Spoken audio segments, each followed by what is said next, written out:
Hello. Today we're talking to my dear friend Anna Jensen, who's a poet and a writer. Hi, Anna. Good Hi. to see you.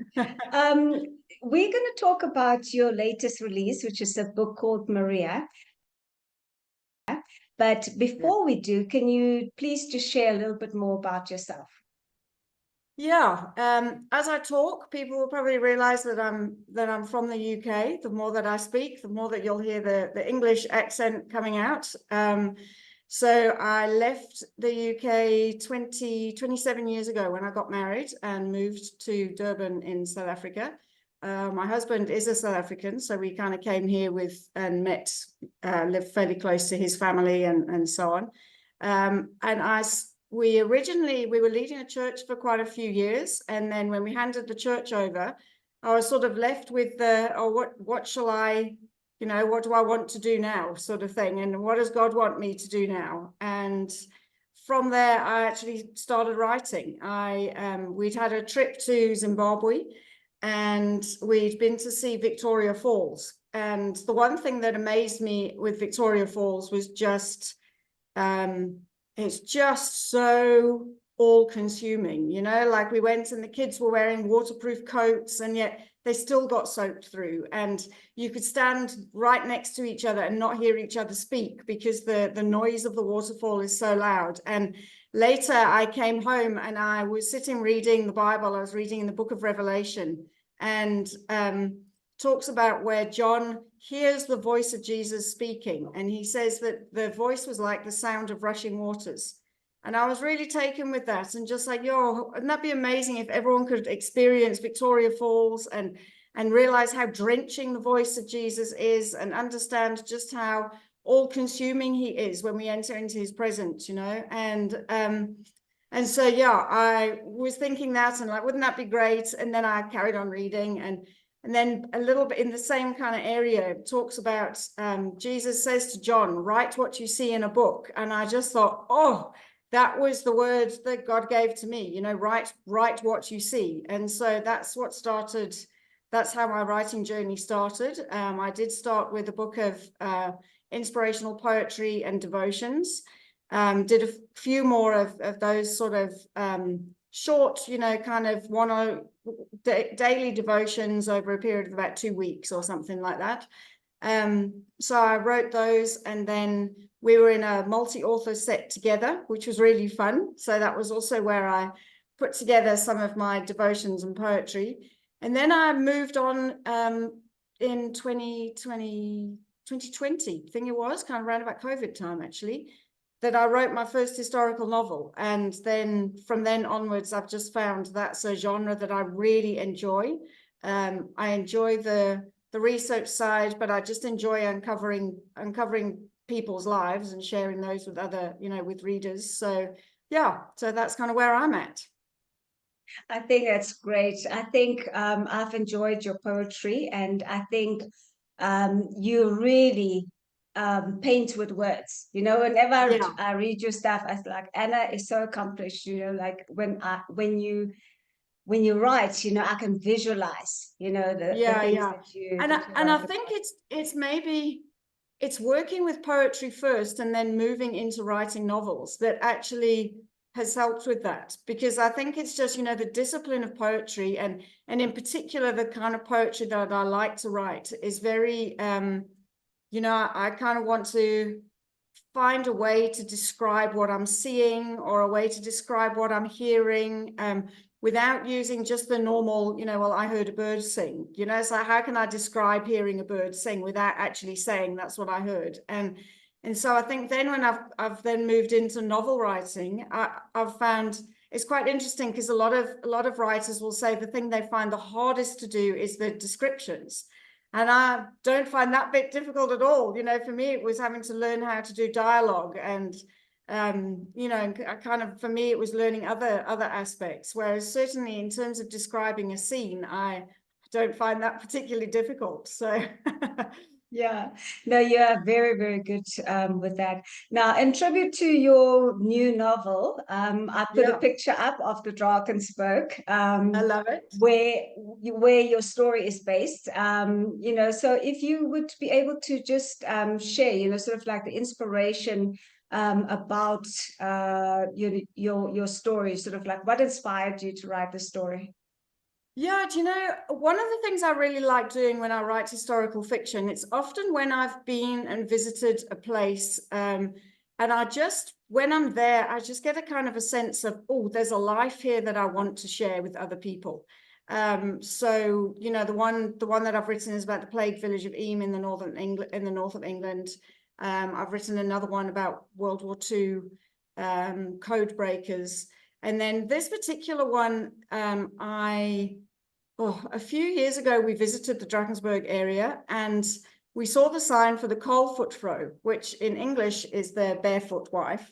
And we were quite intrigued. So we thought, oh, let's go. And we have a 4x4 and we really enjoy doing kind of a bit of off-road driving. So we drove along and found this little statue of this little old lady, it looked like, from the bronze statue, climbing up the mountain.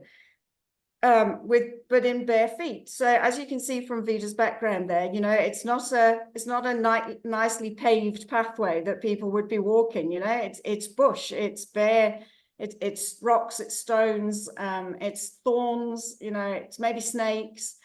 So I was quite intrigued as to, well, who is the Kohlfootfrau? And so I started researching it, and it was actually a lady called Susanna Smith.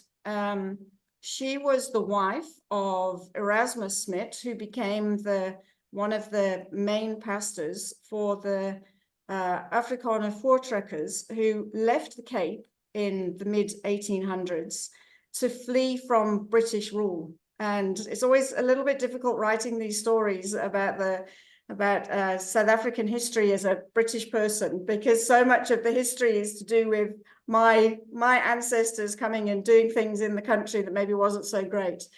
Yeah. But essentially, this group of people decided that they didn't want to live under British rule and with British laws, particularly about their native slaves and servants. Interestingly, the British didn't want them to have their slaves, but because they were largely farmers, they relied on the local population to help them with their farming and so on. So anyway, they gathered together and they decided to leave the areas that were under British rule and to try and seek out their own land. And eventually they arrived at the Drakensberg Mountains.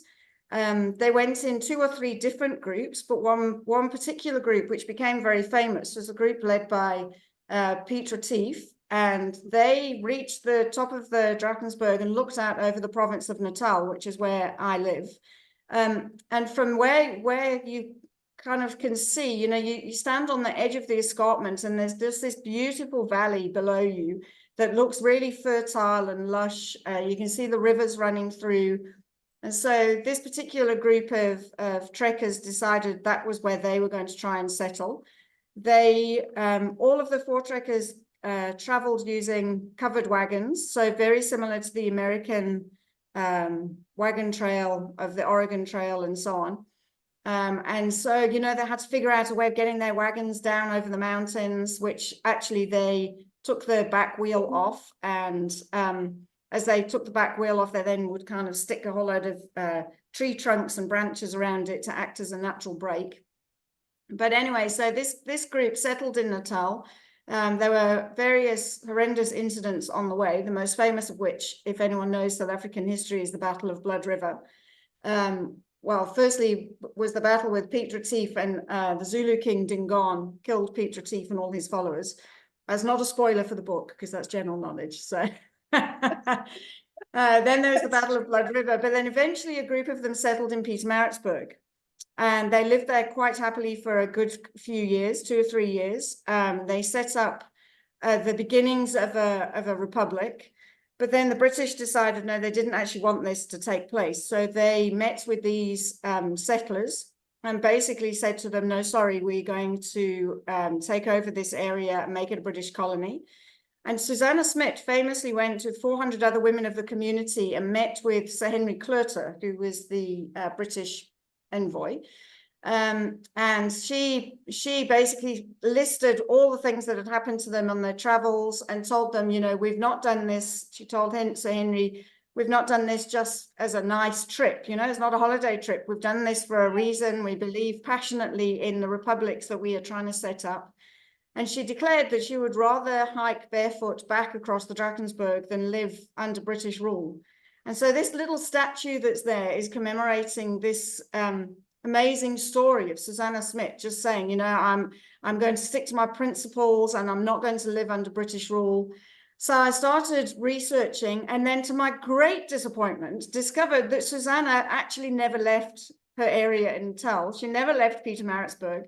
She didn't follow through on her promise to hike back across the Drakensberg barefoot. And I actually was quite disappointed, you know. I kind of thought, oh, here's this amazing woman making a stand, and then she didn't actually do it. And I really wanted to tell her story, but the ending was just so disappointing, you know. So I thought, no, I can't tell that story. And then a friend in America contacted me and invited me to join. She has a collection of stories. We're on the 13th, I think now. And she pulls together a collection of romance stories, historical romance, based on that Oregon Trail and the Wagon Trail, which she has called Prairie Roses, which I just thought, even the name of it, I just think is so lovely. You know, roses flowering in the desert. I just love it. So she said to me, would I like to join? And I said, well, I've never written a romance, because that's not really my genre. And I don't know anything about the Oregon Trail. You know, I don't know anything about that aspect of American history. And so I said no, but then I suddenly thought, oh, but I do know of a wagon trail here in South Africa. And wouldn't that be fantastic to tell that story to a whole new audience of people who they identify with the concept of pioneering, and they identify with the idea of, you know, packing up all your belongings and going on a really hard trek with your wagon and your oxen, but they didn't know it happened in other places other than the States. So why don't I tell that story? And I thought that I could find a way of incorporating Susanna Smith's story. But for me to have a heroine who was as disappointed as I am that Susanna didn't pack her bag and travel barefoot out of Pietermaritzburg.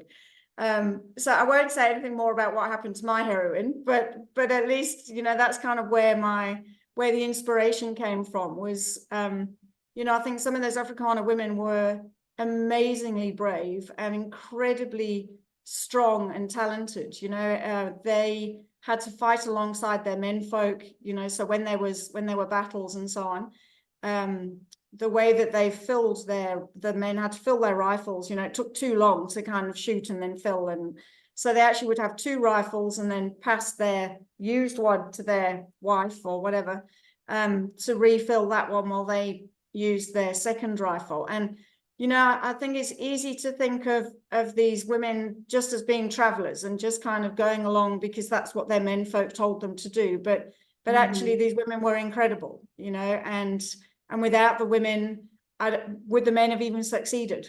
You know, maybe not. Yeah.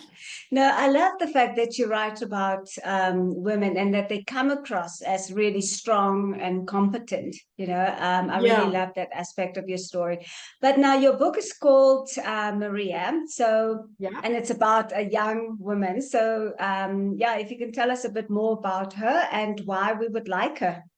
Yeah, so Maria she starts out as a 15-year-old girl. I do have it does seem quite young to have the heroine as 15, but in the context, to give you an idea, Susanna Smith herself actually married Erasmus Smith when she was 15, and she was 13, and she had her first child when she was 15. Wow. So, and Erasmus was 35 when they got married. So, I mean, it was a 20-year age gap. And it wasn't actually uncommon for girls of that age to be married. And so although, you know, the story is quite a mature story of this girl, and she actually ends up traveling with Susanna and Erasmus Smith and with their sons. in their wagon as they trek out of the town of Prairie. And she travels with them. And as I say, she starts out as a 15-year-old, partly because by the end of the book, I didn't want her to be ancient and unmarried. So I kept her quite young. And so Maria travels with them, and she has her own story of tragedy and loss, which she is trying to come to terms with. You know, she starts out, she kind of ends up feeling as though her whole life is characterized by goodbyes. So it starts with a goodbye where she's living with her aunt in Prairie. And we have a little bit of an insight as to why it's the aunt and not her parents that she's living with. And it's just for her a litany of goodbyes. You know, the group that traveled with Erasmus, the leader of the group was Geert Maritz, and he was actually Susanna's brother. They traveled together. And then after a point, they decided to split off from the group that they had settled with and move into Natal with Piet Retief. So again, it was just another, you know, kind of, I've built community, I'm connected, and suddenly I have to say goodbye again. And I think for us as individuals, there can be times when we just feel like that's what's happening to us, that we're constantly moving and we're constantly changing and we're constantly saying goodbye to our dreams, really. So Maria kind of encapsulates all of that, of the thing of constantly moving and building a dream and then finding that's not where my dream goes. She does meet a young man who she becomes friendly with, and I think she would like for the friendship to become more than friends, but Christian, as he's called, is with Andries Pretorius's fighting commando, and so he's often out on the road and he's busy fighting battles and doing all the things that soldiers have to do. So there's long periods of time where she doesn't see him either. And so for me, I think I enjoyed developing Maria as someone who learns to live with goodbye and learns to find where is her stability and where is her, how does God fit into all of that? You know, does God keep leaving her? Does God stay behind every time she says goodbye?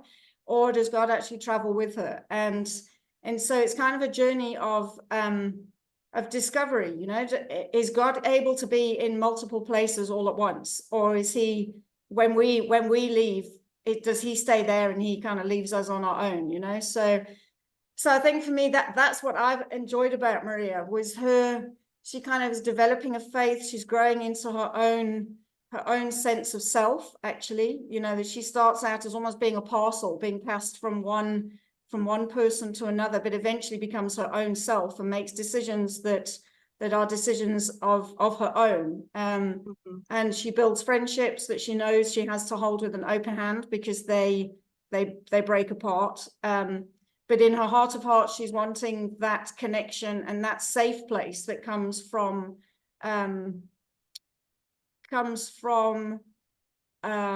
come from a human relationship, but ultimately comes from a relationship with God. Yeah, I think that's amazing. And I mean, I have read your story and I really enjoyed it. So, but I know that is not the only book that you are releasing. You've been very busy this year. You're very busy. Yes, I have already. Oh, and it's only April. Yeah, so you know, just to say what you are currently working on and when people can expect it. And then, you know, at the end, you know, just where people can find, you know, Maria, where they can buy it. Or maybe we should start there. Please tell us where they can buy it. Yeah. And then tell us what you're working Maria, on. the ebook for Maria releases kind of at midnight tonight. That's quite exciting. That's available on Amazon. Yay! On Amazon, you can find you can find it if you go to Amazon and find my author profile, Anna Jensen, and then you'll find Maria. It's number 44 in the Prairie Roses collection. It's available just for $2.99 to £2.99 as a pre-order, but then that's the price that will continue on at. But it is in Kindle Unlimited, so it is free if people are members of Kindle Unlimited. And then the paperback, I'm just working on the paperback, so that should hopefully come out in the next week or so. And then the paperback I will have available via my website for South African readers. So for overseas, unfortunately, it's easier for you just to get it from Amazon. But for people based here in South Africa who would like to get a copy of the paperback, it's available at my website, which I will give you the link for. And then, yeah, the other book that I've been doing is also a historical novel and based in South Africa. It's the story of the Anglo-Boer War, and how that ties in with Liverpool Football Club, which not many people know that it does. I certainly didn't. Yeah, no, it's quite amazing. One of the key battles that is a real key moment in the Anglo-Boer War is the Battle of Spierenkop, which again is in this kind of Natal, Drakensberg area. And anyone who knows Liverpool Football Club knows that at Anfield they have a stadium called the Kop. And the reason it's called the Kop is because of the Battle of Spierenkop here. Wow. There was a sports journalist actually who saw the fans standing on the terrace, standing on kind of like a mound overlooking a game of football. And he said, oh, it just reminds me of the soldiers climbing up Spierenkop. And so from then on, Liverpool, there's a couple of other clubs who've also got a Kop end. And so there's a big link, but then there's an additional link between Liverpool and Spierenkop, in that a lot of the British soldiers who died there were from Liverpool. And so interestingly enough, there's a group of Liverpool football supporters who once a year hold a memorial at Spierenkop for the Hillsborough disaster, which people may remember from 1984, 1985, 1984. Yeah. I'm trying to remember which year it actually was. That the Liverpool fans travelled to Hillsborough in Sheffield, which is where I grew up, to play in the FA Cup semi-final against Nottingham Forest, which I think is your team, actually. Yes. And unfortunately, it was horrendous. There were too many fans squashed into a small end of the ground. And unfortunately, 700 were injured on the day as they were crushed in a crowd crush. 94 died on the day, and then 2 died immediately after. Another one died about 3 years ago. He was left paralyzed in a wheelchair for life.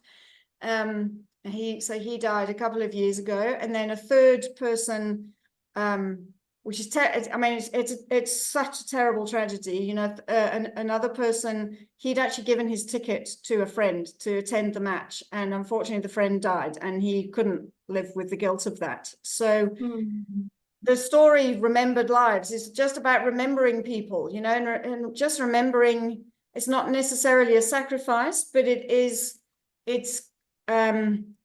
tragedy almost at the hands of other people.